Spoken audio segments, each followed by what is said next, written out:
সীমা আক্তার। আমি সেন্ট্রালে সমাজসেবা সম্পাদক পদে পদপ্রার্থী হয়ে দাঁড়িয়েছি। গণ অভ্যুত্থানের পরে যেভাবে হচ্ছে ক্যাম্পাসে হচ্ছে নারী শিক্ষার্থী বা পুরুষ শিক্ষার্থী উভয়ই কিন্তু অনিরাপদ অবস্থায় আছে এবং হচ্ছে বিশেষ করে নারীরা হচ্ছে সাইবার স্পেসে নিরাপদ নয়।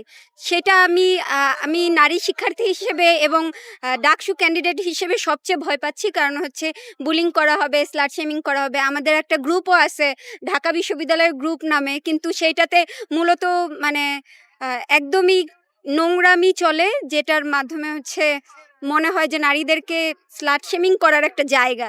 তো আমার মনে হয় যে যেই কথাটা বলছে যে নারীরা সেফ না, আমার মনে হয় ঠিক।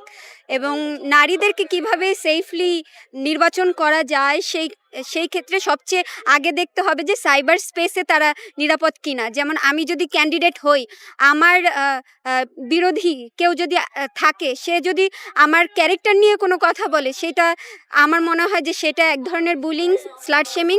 সেটা যেন মানে আমাদের আচরণবিধিতেও লেখা আছে যে প্রতিদ্বন্দ্বীর যদি আচরণ মানে তাকে স্লাট শেমিং করা হয়, তাহলে তার বিরুদ্ধে পদক্ষেপ নেওয়া হবে। আমার মনে হয় যে প্রশাসন এটা আমলে আনবে এবং হচ্ছে আমাদের যারা হচ্ছে ক্যান্ডিডেট তারা হচ্ছে এই আচরণবিধি মেনে চলবে।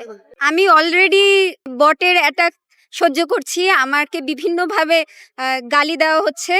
আমি মনে করি যে এই গালিগুলা মানে অনেক আগে হয়ে গেছে। এখন হচ্ছে সামনে আমি হারবো না এই প্রত্যয় নিয়েই কিন্তু আমি মাঠে নেমেছি এবং বাকি নারীদেরকেও আমি ইন্সপায়ার করব যে তারা আসুক, তাদের ভয়েস রেইজ করুক এবং দেখবেন যে এইবার ডাকসুতে নারীরা দাঁড়িয়েছে এবং হচ্ছে আমার মনে হয় যে এবার অনেক সুন্দর একটা ভোট হবে আর কি। ধন্যবাদ।